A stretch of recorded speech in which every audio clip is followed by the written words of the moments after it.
it's not just the scientists that are being targeted, it's the technologists as well. So February 25th and 26th of 2025, I was cyber attacked repeatedly. And what that looks like is I had individuals tunneling into my phone. So this was an iPhone, and they say you're not supposed to be able to do this, but they did.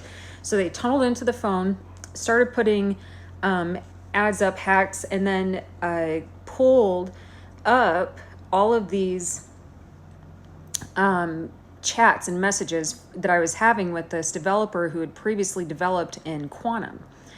And these specific equations, one of them I found when I was on Twitter by the name of this guy named Roy D. Herbert, okay? And Roy, he calls this the unified boundary metrics. I don't think unified is the best way to describe this, but we don't have to get into the specifics. And essentially this equation, my understanding is that it leaked out of a government black box project. Now, I started to advance this equation, and that's how we got to here, right? So I started to advance this equation, went through a couple of pages. This is in the Book of the Bees. I'm going to give all of you guys this so you can figure it out. And essentially, this is one of Einstein's unified field theory equations. It's his equation that he was working on at the end of his life.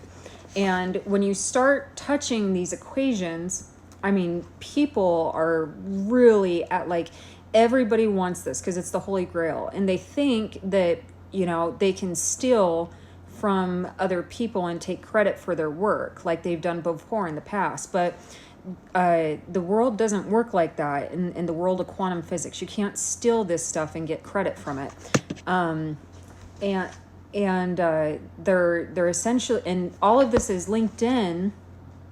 You know, people are saying, you know, space, everything like that. So one of them, these articles that touches this research, because in technology you have something called cryptography. Okay, and cryptography is deep number theory. So this is above like theoretical physics, because your math has to actually math and add up. And if your math doesn't math and add up, then you're done. So when, you know, like talking to physicists that think that they know everything, but they can't, you know, they can't discuss cryptographic number theory with you, or they can't discuss arithmetic geometry or primes. This is where their gap is. And these prime numbers, it's really weird. I'll take you through this here. Okay, so first of all, I found this article on Harvard. It's from NASA. It was published initially in the Journal of Modern Physics, February 2024. Extraterrestrial life in the thermosphere, plasma's UAP, pre-life fourth state of matter. So this pre-life fourth state of matter, it comes in different shapes: a cone, a cloud, a donut, a spherical cylindrical, in 45, 90, and 180 degrees. So I had drawn this before this event had happened here. And so April 9th, I saw these massive orbs over flashing in and out of the visible light spectrum, plasma. So actually saw these things in real time because it comes from electromagnetic testing. So they were doing stuff over at the military base, and this was Camp Williams, right? So this was Camp Williams of last year. Now, when we talk about this stuff, there's, so in number theory, there are these prime numbers. And in one of the prime numbers, it's super interesting because it begins with the 45 and then it's pi afterwards. So it's a hash of, so there are hashes in the numbers, okay? Now, the 45 in itself isn't a prime number, but that's neither here nor there. So when you crack it though, so I was interested in it because of that 45-degree angle. So when you crack these, they start to produce shapes. So 45, 1, 15, 3, 9, 5. Okay. And then cryptography, 3, 3, 3, 3, 3, 3, 3, 3, 3, 3, 3. So it creates this 15 and 3, it creates triangles at this 45 degree.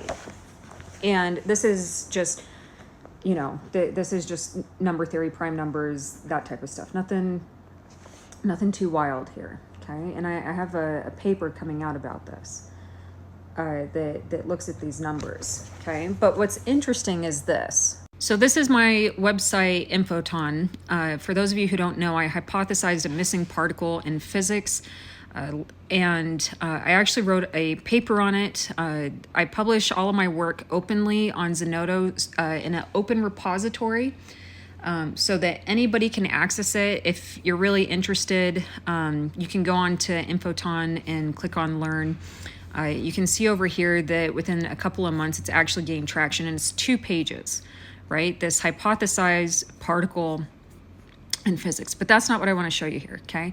So upon this particle, right, I've essentially been analyzing it, and how do we use this in the quantum space? And what's interesting about this is, if you think about it, that triangle had a cone shape. So this is the Lorentz boost. So what I did is I went here. Let me just create kind of like a little bit of a better image for you to see.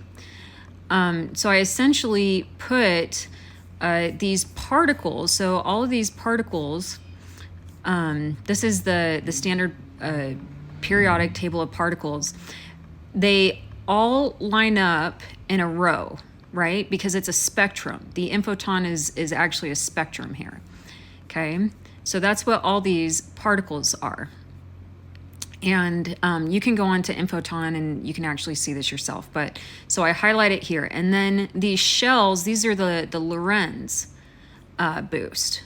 And what's interesting is this Lorentz boost maps perfectly to Dirac mass. And these prime numbers have Dirac stuff in them. So this is really fascinating here, because if you notice, one of the things that is coming out in this plasma, and this is that article that you can actually go and read, right? So we talked about the 45 degrees, and here you go: cone, cloud, donut, spherical, cylindrical. And quantum is all about numbers.